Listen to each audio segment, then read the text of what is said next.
Eu quero trazer uma reflexão para todos esta manhã, baseado no título Quando a Igreja Precisa Crescer Antes de Crescer.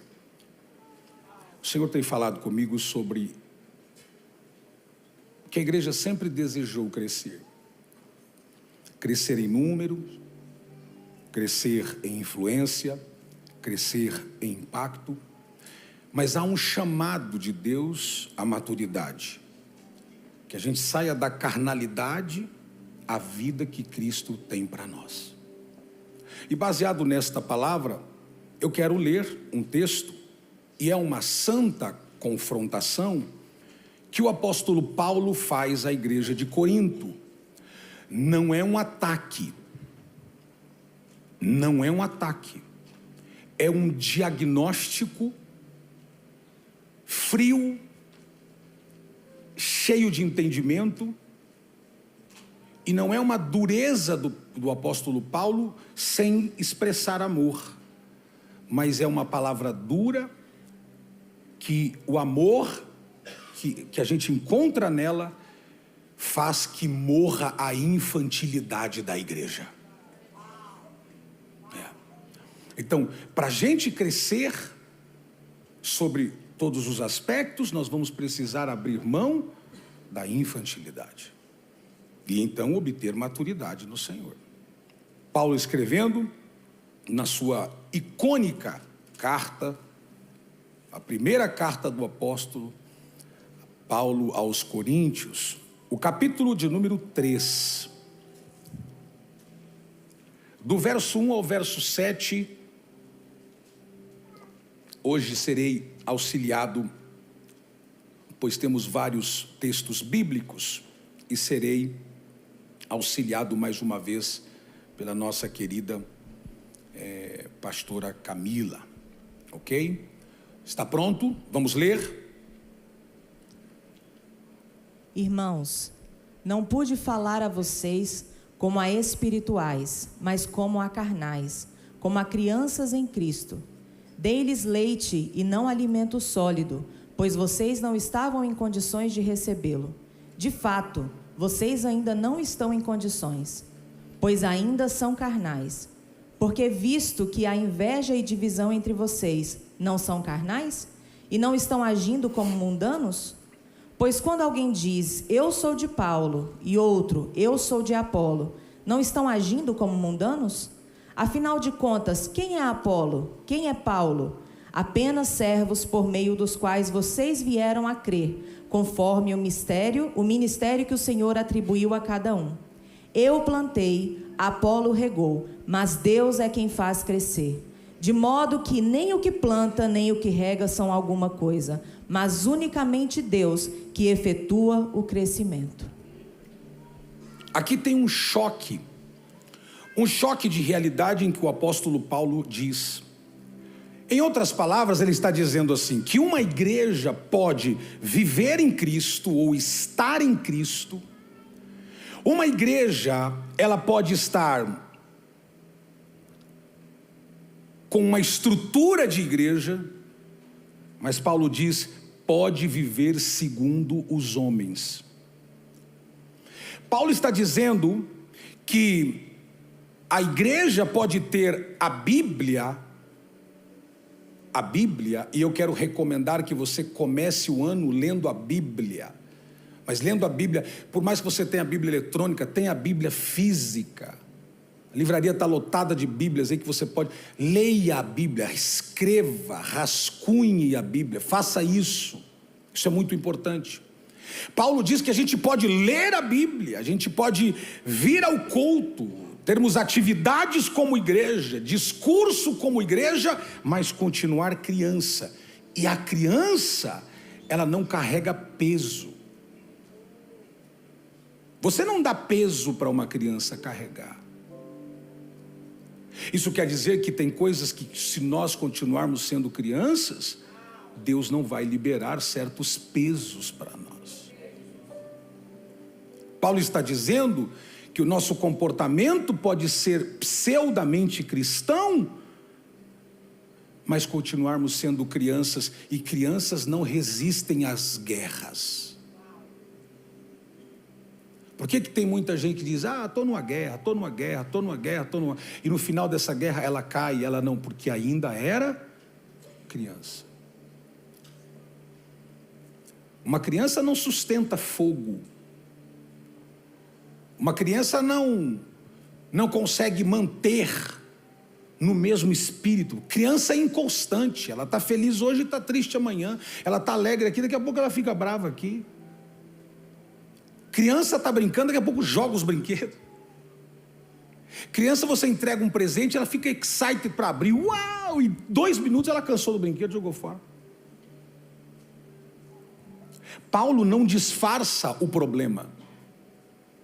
Paulo não está faltando com as informações que eu, como igreja, precisamos ter.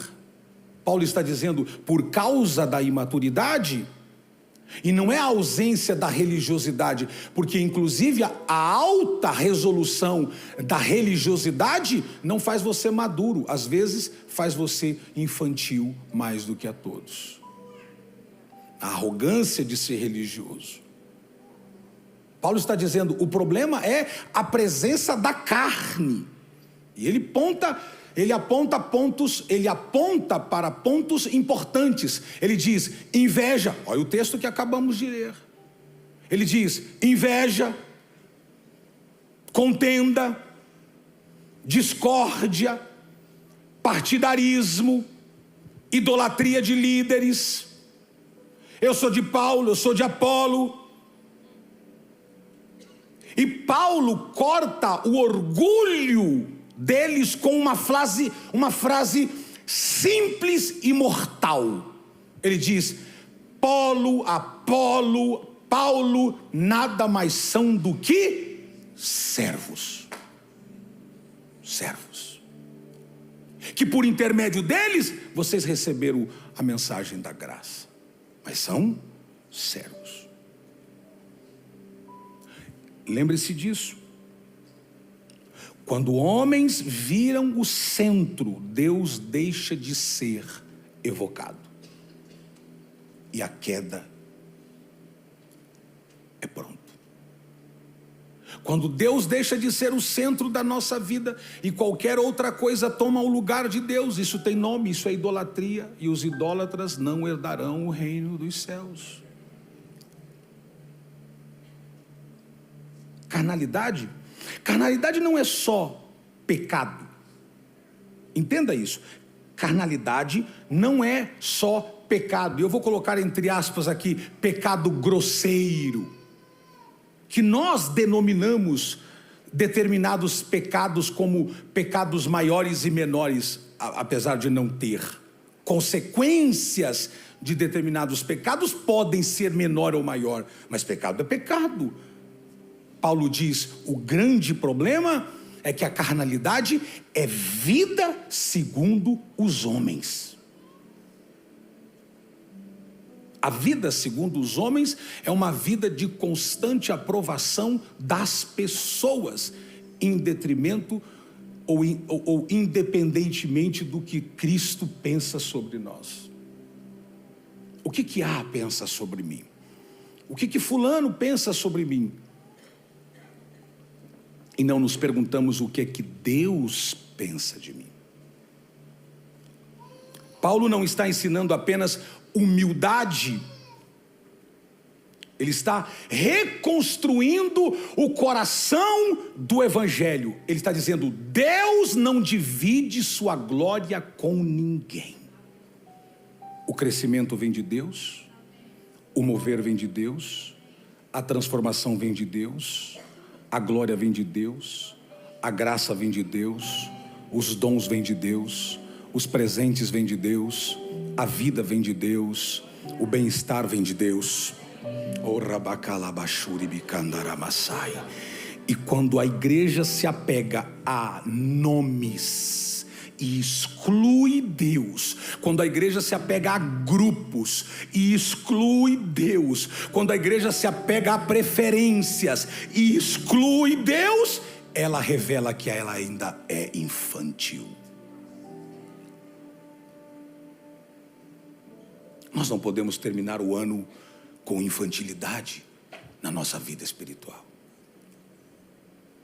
Nós não podemos concluir um ano, e é exatamente nesse ponto que o texto nos leva a refletir, de não fechar um ciclo ainda sendo imaturos. Um dos livros que mais me impressionou, inclusive ontem eu doei um desses livros, que é A Força da Disciplina, do Foster, que é um livro que te empurra às disciplinas bíblicas, de você entender quais são as disciplinas que Deus quer que você se adeque. Harry Valley escreve em um dos seus livros, é um best-seller, o cotidiano de um cristão maduro. Essas são as palavras: o mundo ainda não viu o que Deus pode fazer através de um homem totalmente rendido a Jesus Cristo. Um homem que simplesmente, pela graça de Deus, diga: eu serei esse homem. E esse livro foi lido por um jovem sapateiro de Los Angeles, chamado Moody. E quando ele o leu, disse: eu serei esse homem. Eu serei esse homem que vou me aferrar à palavra e vou amadurecer para ser o que Deus quer que eu seja. Agora, uma pergunta que explode no meu coração é essa: será que nós estamos prontos para receber de Deus todo o favor, toda a graça que Ele tem reservado para nós?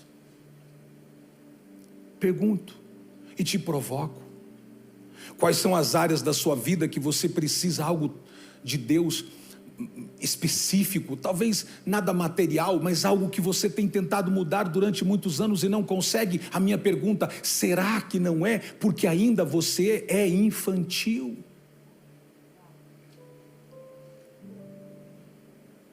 Enquanto não houver maturidade suficiente, Deus não vai fazer o suficiente. Você vai viver de sobras, vai viver de restos.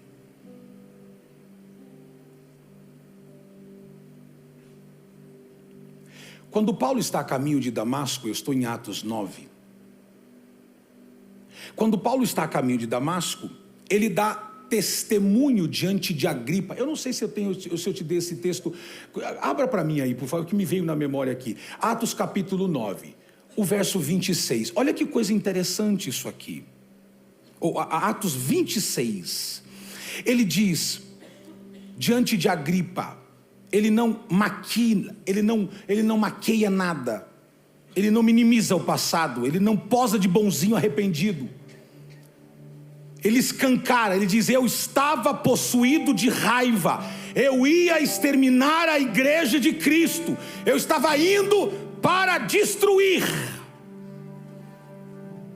Infantil. E aí Deus pega esse infantil, que ora, eu estou falando de Paulo, o apóstolo, que foi criado às barras de Hilel, que gerou o maior dos discípulos. Inclusive no conceito paulino,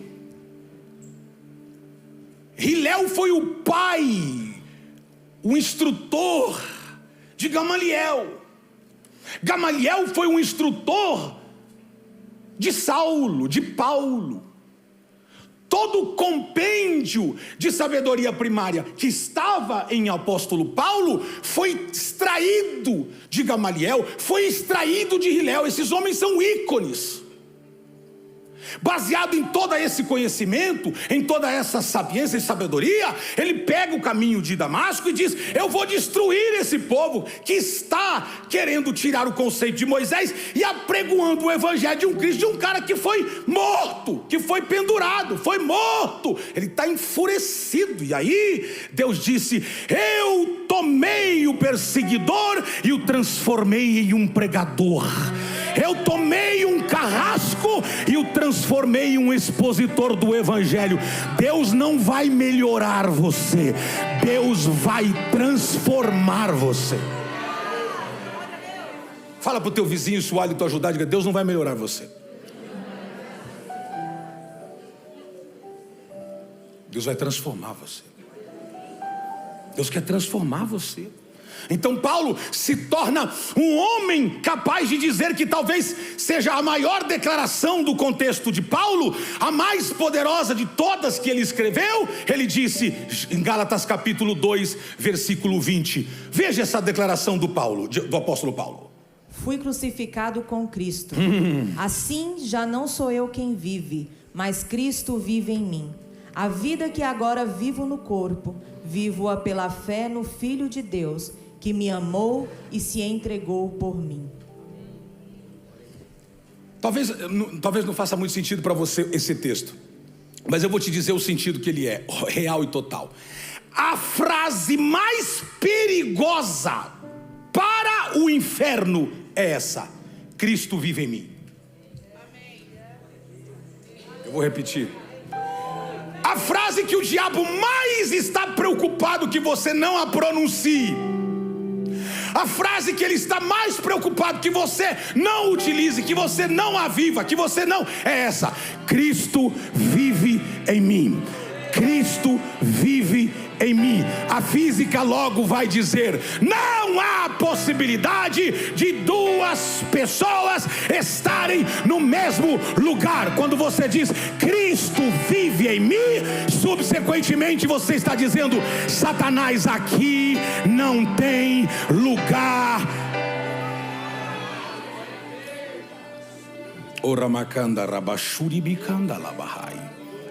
A maior glória do homem não é dizer de suas posses. A maior glória do homem não é dizer de sua bela família. A maior glória do homem não é o salário que ganha. A maior glória do homem não é pisar na lua. A maior glória do homem é dizer: Cristo vive em mim. Cristo vive em mim. Bata no peito e diga: Cristo vive em mim. Cristo vive em mim. Cristo vive em mim. Paulo tinha pedigree, Paulo tinha linhagem, Paulo tinha cabedal, Paulo tinha intelecto colossal, mas ele joga tudo no lixo quando ele contempla aquela luz no meio do caminho. E aí ele é capaz de dizer em Gálatas capítulo 6, o verso 14, por favor: quanto a mim, que eu jamais me glorie, a não ser na cruz de nosso Senhor Jesus Cristo, por meio da qual o mundo foi crucificado para mim, e eu para o mundo. Você leu que ele pega tudo que ele sabe, ele pega todo o conhecimento que ele obteve de Gamaliel, que Gamaliel obteve de Hilel, ele pega todo o conceito filosófico grego, ele pega toda a sua estrutura, e ele diz: longe de mim gloriar-me, senão na cruz. O diabo está louco com gente que pega tudo que sabe e diz: a cruz é a causa. Ah, se não fosse a cruz eu não estaria aqui. Ah, se não fosse a cruz eu não estaria de pé. Ah, se não fosse a cruz eu não estaria aqui nesta manhã. Ah, se não fosse a cruz eu não estaria. Se não fosse Cristo, levante a sua mão. Só quem tem glórias para dar a Deus aqui, glorifique o nome de Jesus. A nossa geração, ela tenta esquecer o que era uma cruz. Cruz não é apenas um colar para andar pendurado no peito. Cruz era a execução pública. Está rachando a caixa aqui. No instante que o homem era pregado numa cruz, dentre as coisas que ele perdia inclusive o seu traço de gente, de civilidade, de humanidade. Os textos diz que cada pessoa que era crucificada, ele virava literalmente objeto de desprezo.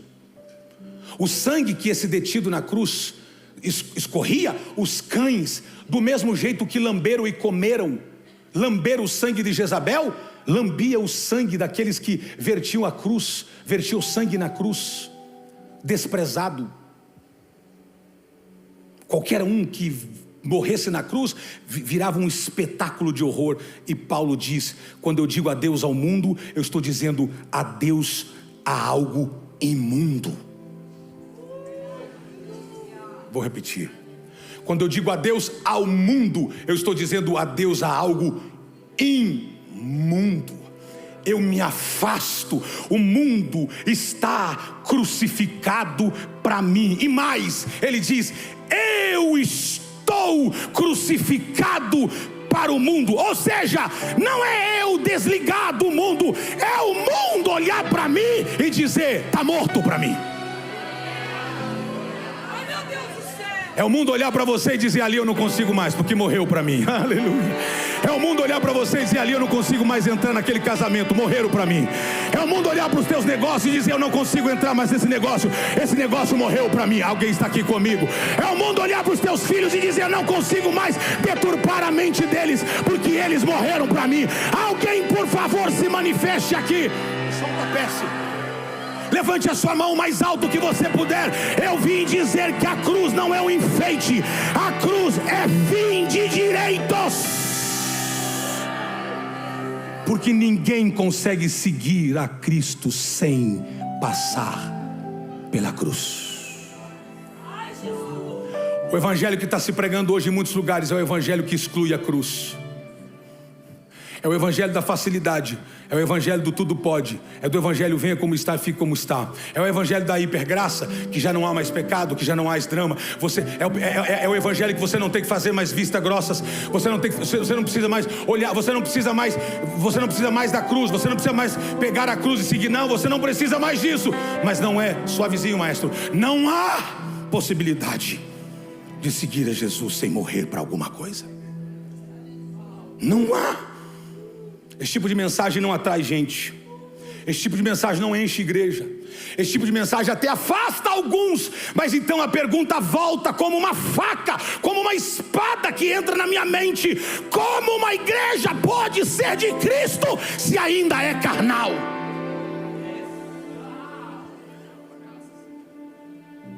Como é que eu posso ser de Cristo se ainda eu sou carnal? Pastor, mas eu sou carnal, eu tenho carne. Sim, nós temos essa dualidade dentro de nós, essa guerra dentro de nós. A carne contra o espírito.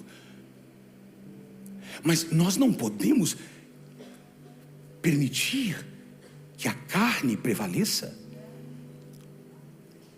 Escute isso, é possível ter perdão. É possível ter perdão sem maturidade. É possível.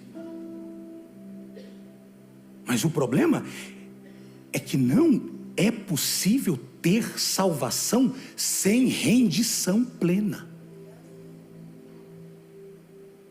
Se não se render plenamente, não há salvação. É possível querer o céu e não querer a cruz. Mas é impossível entrar no céu sem passar pela cruz.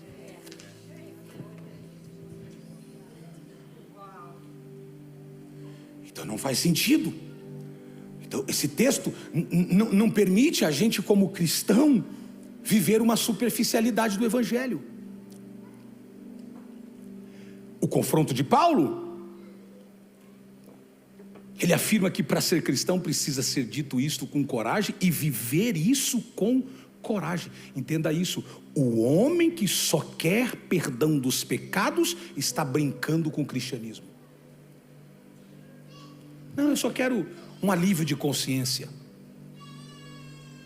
Eu conheço casos de pessoas, inclusive que já vieram aqui e hoje são membros aqui da igreja, que passavam a noite toda na vida de prostituição, drogados, literalmente a noite toda, de sábado para domingo, e chegavam em casa por volta de 8 da manhã, tomavam um banho e vinham para a igreja, porque era um desespero de alma.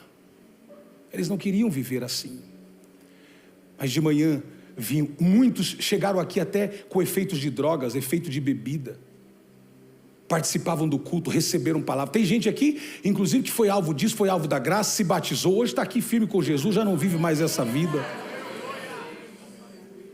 Porque é impossível você querer o céu sem passar pela cruz.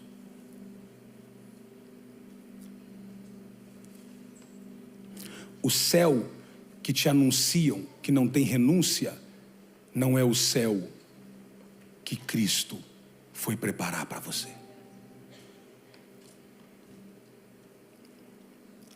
A nossa geração gosta de, aspas, ajuda. A nossa geração gosta de ajuda para administrar a carne. Mas esse é o grande problema.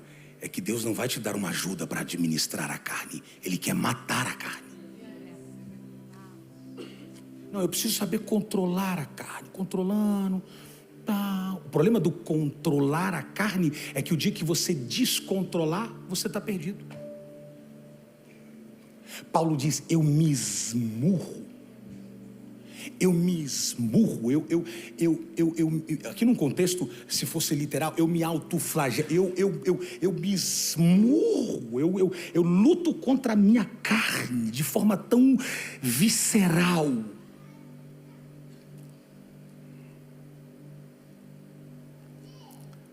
Deus não veio para ensinar a sua igreja a administrar a carne.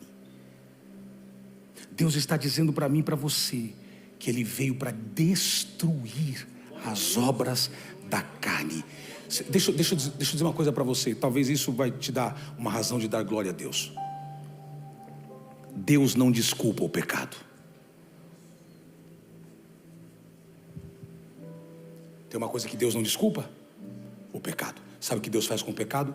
Crava ele na cruz. Deus pega o nosso pecado e crava na cruz, porque lá é o lugar onde o nosso pecado perde a força, e de lá sai a graça.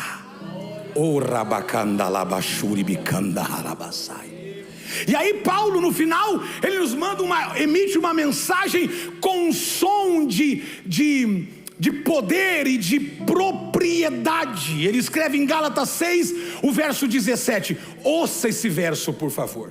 Finalmente, que ninguém me perturbe, pois trago em meu corpo as marcas de Jesus. Leia de novo, por favor.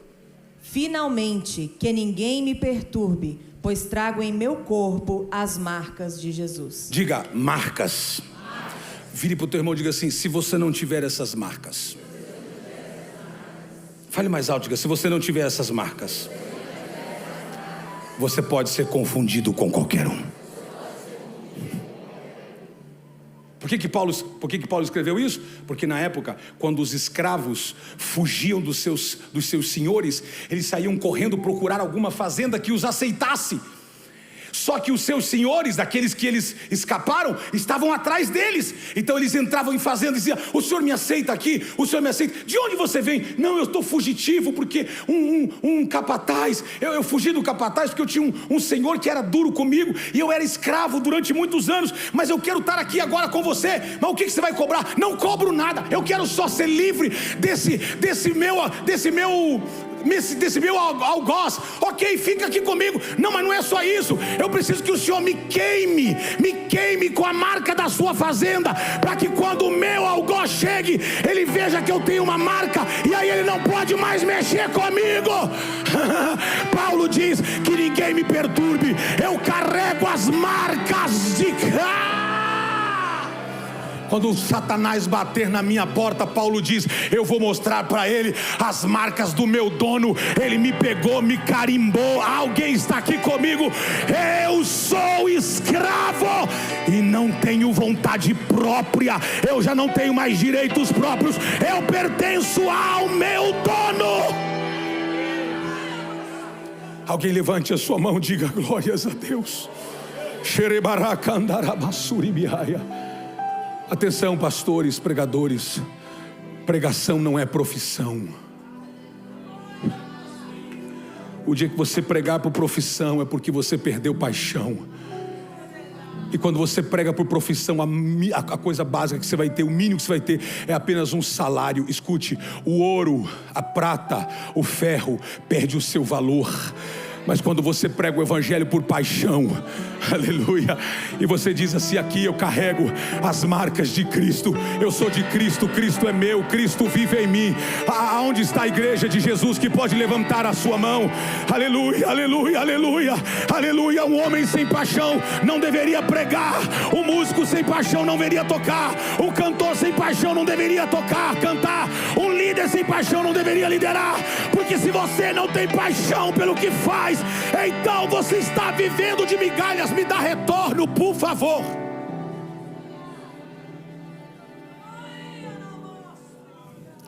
Escute com toda bondade. Deus está dizendo: eu não vim fazer marketing do Evangelho, eu vim marcar você com o Evangelho. Eu vim marcar você com o Evangelho. Eu vim marcar suas costas com o Evangelho. Eu vim marcar o seu lombo com o Evangelho, para que o diabo, quando bater na tua porta na segunda-feira, ele olhe que nas suas costas, nos seus braços, na sua mente, na sua família, tem um selo enorme, tem um carimbo da cruz. Não é carregar uma cruz pendurada no peito, é ter a mensagem do Gólgota queimada na tua alma. Aleluia, aleluia. É carregar um fogo que não foi arrancado nem por açoites, nem por naufrágios, nem por grilhões, nem por prisões. Paulo vai dizer em Colossenses capítulo 3, verso 3, talvez um dos versos mais chocantes desse texto. Leia, por favor. Pois vocês morreram, e agora a sua vida está escondida com Cristo em Deus. Não, você tem que ler isso para o teu vizinho, por favor. Diga: se você morreu, e porque você morreu, a vossa vida está escondida com Cristo.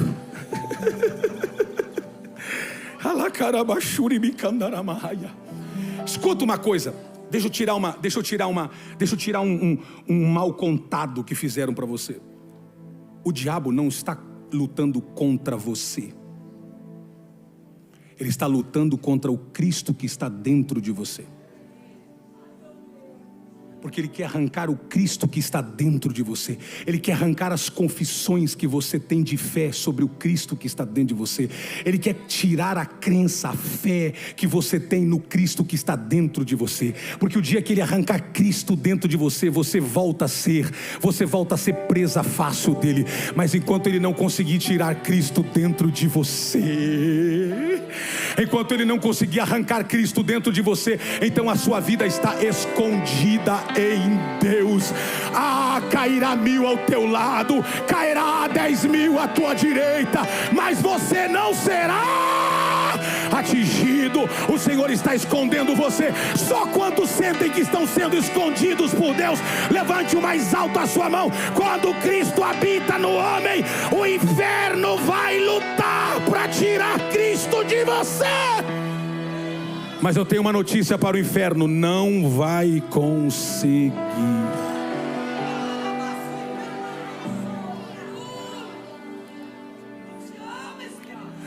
Paulo vai até Atenas, a capital intelectual, onde os intelectuais adoravam o cérebro, o status, a sabedoria.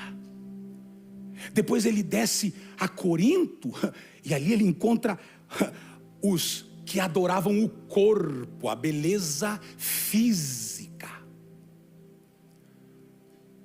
Essa é a rota de Paulo. Ele passa por Atenas e ele encontra os sábios. Depois ele desce a Corinto, ele encontra os que adoram e veneram o corpo, a sua imagem. Em Atenas ele vê multidões cercadas de altares e cultos falsos. Lá diz que o espírito de Paulo se agitou dentro dele. E a ideia é que ele fica tomado por uma ira santa diante dessas pessoas enganadas por espíritos enganadores. Então Paulo é guiado outra vez ao centro. E o perigo não é só o pecado moral ou o pecado espiritual, ou o perigo não é apenas a hostilidade do mundo propriamente dito. O maior perigo é a infantilidade da igreja. Bebês em Cristo são levados por ventos de doutrina, porque bebês não carregam fardos. Jesus diz: você quer me seguir? Toma a sua cruz. Teu fardo está pesado? Pega o meu jugo é leve, mas tem jugo. Jugo dá senso de direção. Jugo é aquele que é colocado sobre o animal, para não deixar o animal. É senso de direção. Bebês não conseguem. carregar fardos. Ah, pastor, essa vida de jejum não é para mim. Beber. Ah, pastor, esse negócio de oração. Beber. Infantil. Ah, pastor, esse negócio de uma vida reta não é para mim. Imaturo. E aí eu pergunto, como é que nós queremos crescer? Aqui eu estou falando como igreja, mas a igreja somos nós. Como nós queremos, como nós queremos crescer. Porque antes de crescer, a gente precisa crescer, mas crescer de dentro para fora. Crescer na nossa maturidade com Cristo, na nossa vida com Cristo. Olha o que Paulo escreve aos Efésios, e aqui a palavra é dura. No capítulo 4 e o versículo 14, leia e ouça com atenção. O propósito é que não sejamos mais como crianças, levados de um lado para o outro pelas ondas, nem jogados para cá e para lá por todo o vento de doutrina e pela astúcia e esperteza de homens que induzem ao erro. E depois que ele fala isso, vem a sentença mais elevada para o imaturo. Gálatas 4:1. O que quero dizer é que, enquanto o herdeiro é menor, em nada difere de um escravo, embora seja dono de tudo. Você entendeu isso? Qual que é o problema de ser imaturo? Qual é o problema de ser uma criança a vida inteira? Imagine, um herdeiro, senhor de tudo, mas vivendo como servo. Vou trocar em miúdos. Teu pai te deixa uma herança, não sei, trilionária. E ele falece. E no testamento está escrito assim, ó, fulano de tal, só você, dono de tudo. Só que você é pequenininho. Você é criança. Então, porque você é criança, outros vão administrar o que é teu. É teu. Mas porque você é criança, você não administra. E quando você se tornar maduro, aquilo que era uma grande riqueza pode ter se tornado absolutamente nada. Então o apóstolo Paulo está dizendo, não adianta você dizer que é herdeiro de alguma coisa se você continua imaturo e não pode desfrutar do que Deus de fato te deu. É por isso que muitos me perguntam, pastor, por que eu não consigo mudar? Por que minhas relações não duram? Por que minha vida não melhora? Por que eu tenho dificuldades? Porque você ainda é imaturo. Porque você ainda não suporta coisas grandes. Nós precisamos terminar o ano 25 dizendo, Deus, prepara os meus lombos. Deus, prepara a minha estrutura, me dá condições física, mental, espiritual, mas me enrobustece por dentro, me faz apto a ser exposto a tudo aquilo que tu tens para a minha vida. Crianças vivem por emoção, amam por interesse, corre para a tia, porque a tia dá presentes. Deus está dizendo, eu vou quebrar o ciclo de infantilidade da igreja catedral. Você não vai correr mais porque tem um miminho, tem um presentinho, porque tem um negocinho, tem uma comidinha na boquinha. Não! Eu vivo para Cristo, Cristo vive em mim, as coisas velhas passaram, eis que tudo se tornou novo. Eu quero viver uma vida madura em Cristo, para receber o que o céu tem para mim. Alguém diga glória a Deus. Paulo está denunciando a prostituição do lucro espiritual, a piedade transformada em comércio, a prosperidade como um truque. Muitos estão sendo enganados por isso. Ele está dizendo, enquanto você for criança, você cai nessas babaquices. Enquanto você for criança, você cai na manipulação. Enquanto você for criança, você continua sendo manipulado. Mas quando você for maduro em Cristo, O diabo vai olhar para você e vai dizer: ali não consigo mais, ali eu morri, ali eu morri. A igreja precisa vestir das armaduras de Deus. Levante a sua mão. A igreja precisa vestir das armaduras de Deus. Bebês querem mamadeira, não batalha. Bebês querem berçário, não artilharia. Bebês querem conforto, não guerra. Eu vim declarar para você: o ano 25 está terminando, e Deus vai tirar você do berçário e vai colocar você no campo da batalha. Mas eu tenho uma novidade para você. Eu já li o final dessa história. Você é campeão. Você é vencedor. Você é vencedor. Cadê os vencedores? Você é vencedor. Você é vencedor. Você é vencedor. Você é vencedor.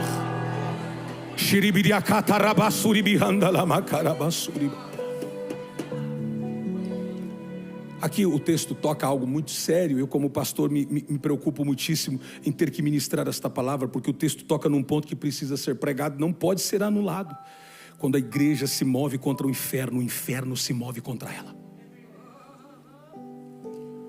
Quando a igreja se levanta contra o inferno diz: então, você se levantou contra mim, eu vou me levantar contra você. Então não espere, enquanto você se levanta contra o inferno, não espere a falta de oposição. Não espere. Você será mal interpretado, deturpado, atacado, e se não for maduro, você cairá. Porque as crianças não aguentam pressão. Crianças não aguentam alto índice de pressão, porque Deus está dizendo: o inferno está se movendo contra você. E muitas vezes não é nem pela contradição dos pecadores, mas pela crítica dos próprios santos. Às vezes o nosso grande dilema não é nem com os que estão lá fora, às vezes é o que estão aqui dentro. Mas quando você é maduro, o texto então lança uma imagem de uma pessoa cheia do Espírito Santo. Uma pessoa cheia do Espírito Santo, eu preciso que você creia nisso aqui. Romanos 8, ele dá uma declaração muito profunda sobre isso. O texto que Paulo está dizendo é de uma pessoa cheia do Espírito Santo, que parece embriagada, não pelo vinho, mas pelo outro Espírito. E você já viu uma pessoa embriagada? A pessoa embriagada, você pode falar o que você quiser para ela. Ele Por isso que Paulo diz: eu não quero que você se embriague com vinho, mas eu quero que você seja cheio do Espírito Santo. Porque o dia que você for cheio, embriagado do Espírito Santo, o diabo pode levantar um carrossel contra você. Você vai estar dizendo: você entendeu? Mas quando a gente é imaturo, a gente quer ir no olho por olho, dente por dente. Mexeu comigo, o pau vai quebrar. Carne pulando nos poros.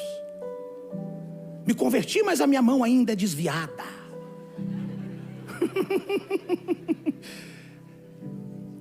Aqui a gente chega num ponto doutrinal. Eu não vou aprofundar isso aqui, mas Romanos 6, o evangelho aqui é anunciado com uma santa violência. Não violência contra as pessoas, mas contra o eu. É só ler Romanos 8 e Romanos 6. Fomos, pois, leia Romanos capítulo 6, verso 4, 5 e 6. Portanto, fomos sepultados com ele na morte por meio do batismo, a fim de que, assim como Cristo foi ressuscitado dos mortos mediante a glória do Pai, também nós vivamos uma vida nova. Se dessa forma fomos unidos a ele na semelhança da sua morte, certamente o seremos também na semelhança da sua ressurreição. Aleluia. Pois sabemos que o nosso velho homem foi crucificado com ele, para que o corpo do pecado seja destruído e não mais sejamos escravos do pecado.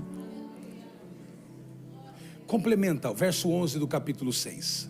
Da mesma forma, considerem-se mortos para o pecado, mas vivos para Deus em Cristo Jesus. Alguém diga aleluia! Eu estou dizendo, ou você serve a Deus, ou você serve a si mesmo. ou serve ao pecado, ou serve a Deus. Não existe uma terceira área neutra. Quando isso acontecer de verdade, você nunca esquece. É como ir para o próprio funeral. O velho homem morre e você deixa ele lá, e o novo homem se levanta e começa a trabalhar.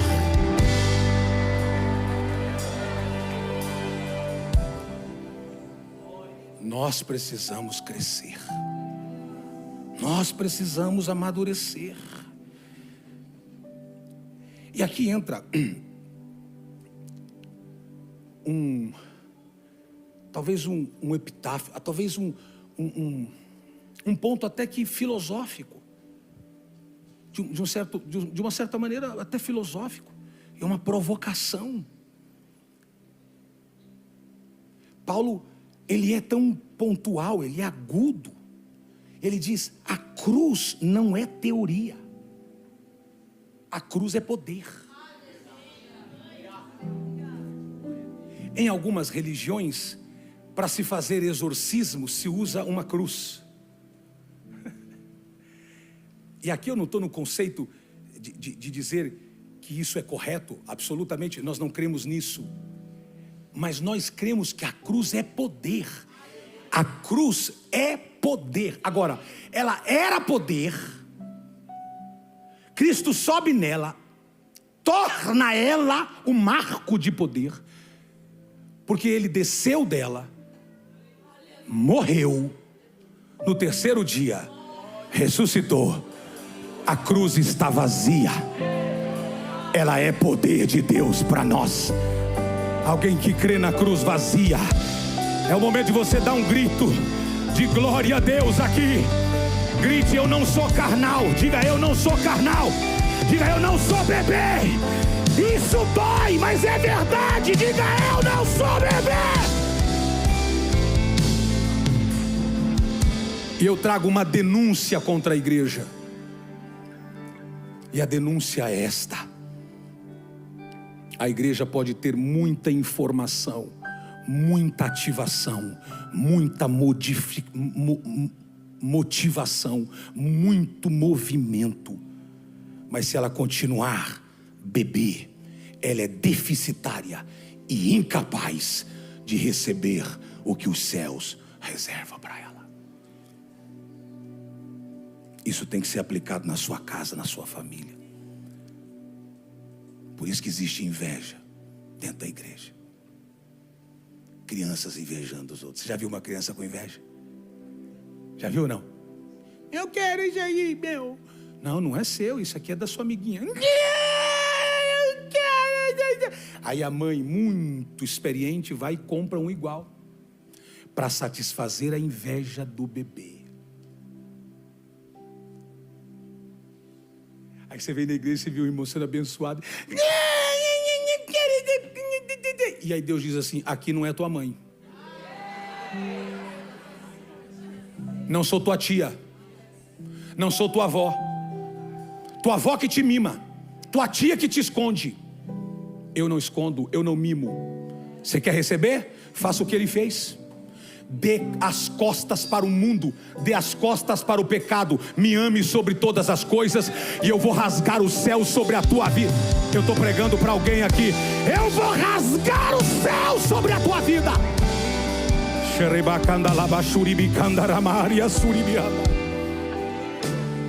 Lá na sua casa você estuda.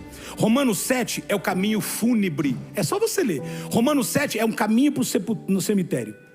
Romanos 8 é a marcha nupcial do Espírito. Obrigado pelo aleluia, achei legal. Romanos 7 é o caminho para o cemitério.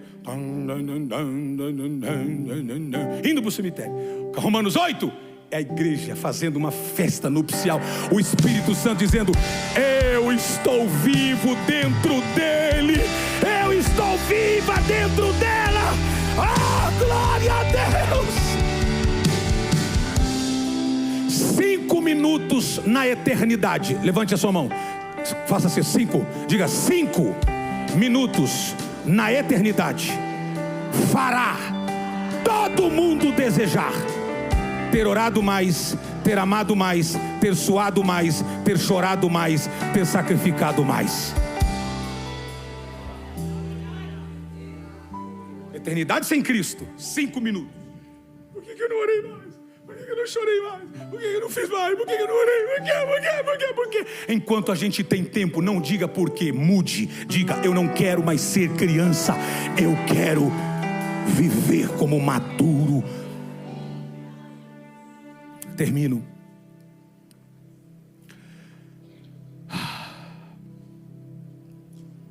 Te dando 2 princípios mais. Deus nunca vai ungir o teu eu. Deus crucifica o eu. Deus não está pronto para ungir teu eu. 2, e talvez isso aqui vai te perturbar. A unção é para quem perde os direitos.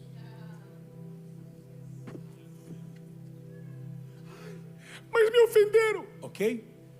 Me bateram. Dá outra. Dá outra face. Mas e os meus direitos? Está na cruz.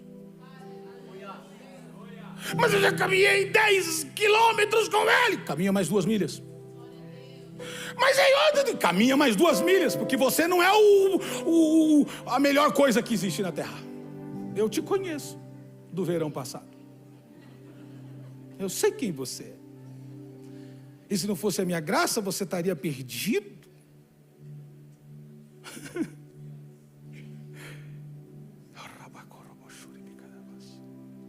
O convite nesta manhã é: venha morrer. Venha morrer. O convite hoje é: bem-vindo à morte. Venha morrer. Traga seu orgulho miserável. Traga sua inveja que te consome. Traga teus ciúmes que te maresia, que te deixa tonto. Traga essa fúria que quando você fica de ver os outros prósperos, que te martiriza por dentro. Traga seu temperamento miserável aos pés da cruz. Traga sua autopiedade. Traga teu miserável eu e coloca no pé da cruz. Não peça a Deus que te ajude a lidar com isso. Diga: Deus, crava isso na cruz. Eu não quero mais viver para mim. Eu não quero viver mais para mim. Eu quero viver para ti. Eu entrego as minhas mãos, os meus pés, minha mente. Eu entrego tudo que sei e tudo que eu não sei.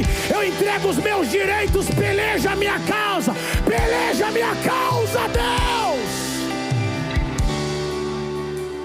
Então, quando você se levantar essa manhã dessa cadeira, você se levantará com uma única marca que realmente importa. Não é um título, não é um pós, não é um degree. Você vai levantar daí com uma marca de pertencimento.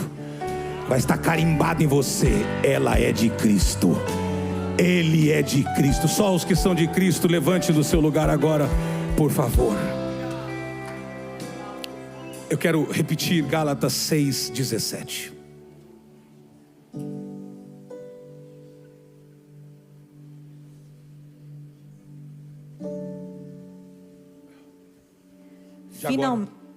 Finalmente, que ninguém me perturbe, pois trago em meu corpo as marcas de Jesus. Vire para o teu irmão com todo carinho e diga assim: não me perturba não. Fala: não me perturba não. Diga: porque trago em meu corpo as marcas de Jesus Cristo.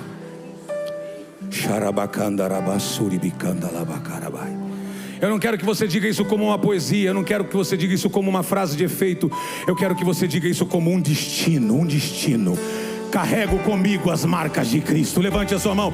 Carrego comigo as marcas de Cristo. Só quem pode repete comigo: carrego comigo as marcas de Cristo.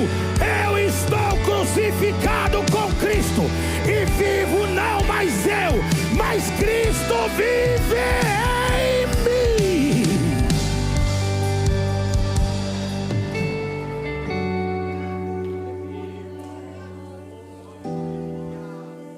Então, eu não preciso te implorar para você vir para o culto. Ai, vem para o culto, vai ter um cantor aqui que vai te alegrar, aquele que você é fã dele, vem para o culto, vai ter um pregador de fora, nossa, ele é tão bom, vem, olha, vamos passar a virada junto, porque olha, é melhor, é muito bom, você começar os seus primeiros dias na presença do Senhor, eu te imploro, ai, pelo amor de Deus, não tem dinheiro, eu pago para você lá, eu te imploro, que eu quero te... Não, aí é diferente, lidar com gente madura é diferente, não, eu preciso disso. Não, pelo cantor, não, se tiver cantor, ok, se não tiver nem música, ok. Eu entendi que eu preciso estar na casa de Deus, eu entendi que eu preciso estar, porque na casa de Deus eu sou desafiado, na casa de Deus eu sou desafiado, é aqui que ferro com ferro se afia, é aqui que eu aprendo a amar, é aqui que eu aprendo a saber onde são as minhas. Será que tem algum maduro que pode dizer glória a Deus aqui? Não venha apenas falar, venha morrer. Eu não sou contra a gente trazer convidados, ao contrário. Mas se essa for a nossa motivação, nós estamos lascados. O que a igreja precisa para crescer é crescer de dentro para fora. Vamos orar? Talvez você poderia pegar na mão desse irmão aí, bondosamente. Senhor, a gente está num culto dominical. Estamos chegando ao fim do ano, Senhor. Esse é o penúltimo domingo do ano. Ai, Senhor, a gente tem tão poucos dias para terminar esse ano. E a gente quer vestir uma outra roupa. A gente quer largar a mamadeira, Senhor. A gente quer sair do berçário.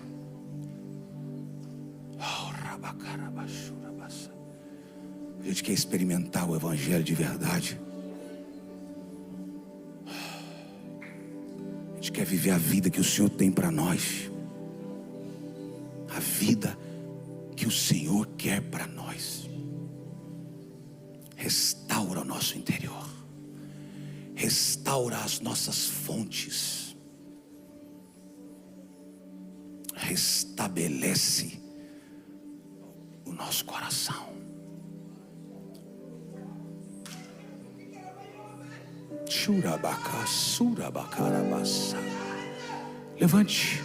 Levante a sua mão. Vamos, adore. Os maduros estão aqui e se apresentam os maduros agora. Chorabaia suribra caia baixo. Oi, a raia mande corabaçu. Agora vivo, não mais eu. Já estou crucificado com Cristo. Agora vivo, não mais eu. E já estou crucificado.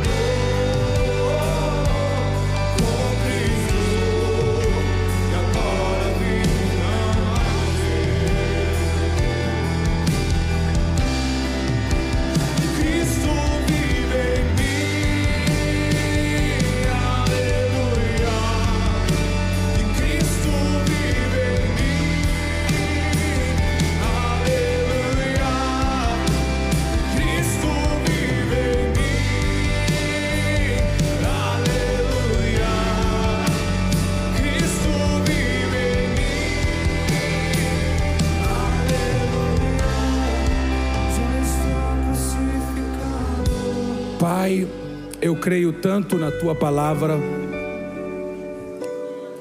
que eu te peço que o Senhor nos dê uma semana de alta reflexão. A gente entender que de fato a gente precisa crescer por dentro. Se a gente crescer por dentro, a igreja cresce.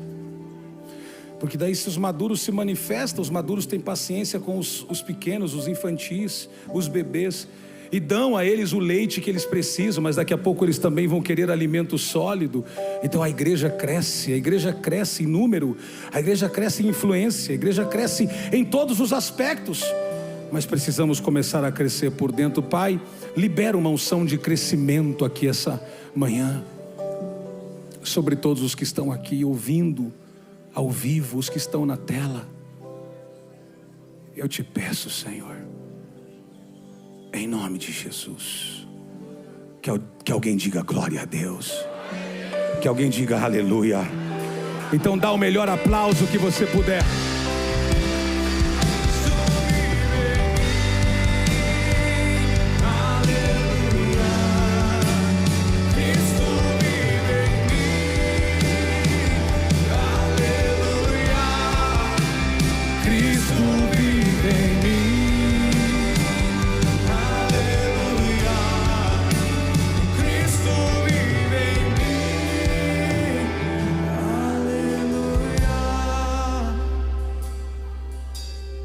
Você recebe essa palavra? Acha um maduro aí do seu lado e diga: que bom que você está aqui do meu lado, que benção. Fala nada de nha, nha, nha. Não, chega. Você vai terminar esse ano com um nível de maturidade lá em cima. Nenhum vento de doutrina vai baixar você. Avisa o diabo que aqui ele morreu. Você morreu para ele, morreu para a carne, morreu para o mundo. E que você vive em Cristo. Em Cristo. Graças a Deus. Obrigado. Podem se assentar. Nós vamos dar ao Senhor os nossos dízimos e as nossas ofertas. Deixa eu te pedir uma coisa. Só Deus sabe o quanto nós precisamos para fechar esse ano, pelo grande desafio que nós temos no cuidado com outras igrejas. Tudo parte dessa casa, tudo parte dessa casa. Precisamos de uma intervenção milagrosa de Deus. E eu sei que esse milagre também passa pelo seu bolso, passa pelo seu coração. Queria que você fizesse uma oferta de amor, entregasse os seus dízimos. Se porventura você não tem sido fiel com os seus dízimos, reveja isso. Seja maduro, lida com os seus dízimos de forma tão madura, assim como você lida com as suas contas, com as suas responsabilidades.